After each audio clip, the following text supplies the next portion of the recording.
Jogo aberto no ar e hoje a gente está muito chique, hein? Ó, estamos recebendo ele, que é diretor e preparador de atores, Robert Castle. How are you, Robert? I'm great, thank you. I love being in Rio. E também conosco aqui, ele que é produtor e diretor da Turbilhão de 10 e que está trazendo o Robert aqui para o Brasil, é Gustavo Nunes, tudo bem? Olá, um prazer estar aqui.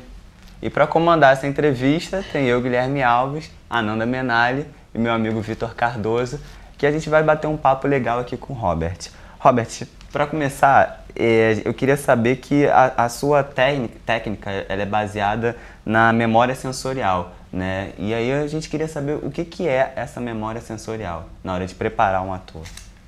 Sense memory is a technique that started with Konstantin Stanislavski at the Moscow Art Theater, actually in the 1890s. So it's actually not that new a technique in its origins. And it was developed further by Lee Strasberg in New York, and became known, rightly or wrongly, as the method.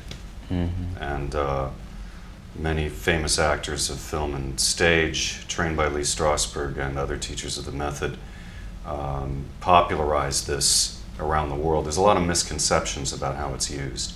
Some people think that method actors mumble and cry all the time and don't articulate their voice as well. This is one of those myths because it's simply because James Dean and Marlon Brando had characters like that in the 1950s, and they were both actor studio method actors.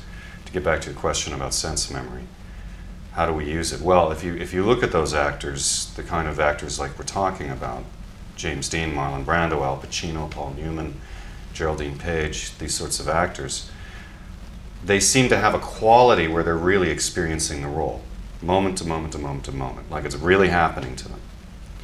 And one of the tools that was developed by Stanislavski and Strasberg is sense memory, which you mentioned.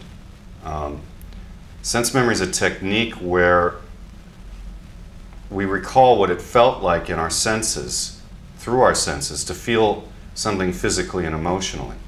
I mean, human beings have sense memories every day. Like, for instance, you go into a candy store. The sense memory is an exercise that allows the actor to more fully experience in a real way what the character is going through physically, emotionally, mentally, spiritually. We as human beings have sense memories every day. Like I'll walk in a candy store and I'll see those sour lemon candies or sour cherry candies, and what happens to your mouth? Just looking at it goes right? Mm-hmm. That's a sense memory. What if I reminded you of somebody who did their nails on a blackboard? Doesn't that just makes you react, right? That's sense memory. It's the memory of your senses. If you see a face in a crowd that reminds you of a lover you had 3 years ago, right? Yeah. What happens to you? You go through all these different emotions, memories, feelings for the next 3 blocks walking, right? So human beings have this all the time. What was discovered was that if you use sense memories to create a condition in your body and in your emotional life, then you're really much more really experiencing the role. You're not deciding how to say a line or how to do something. You're feeling it. You're actually experiencing it. You access your physical states and your emotional states much more easily because it goes around your natural defenses against feeling things in a strong way. This was the great discovery that Stanislavski made. You know, it kind of goes around your defenses. Mm-hmm.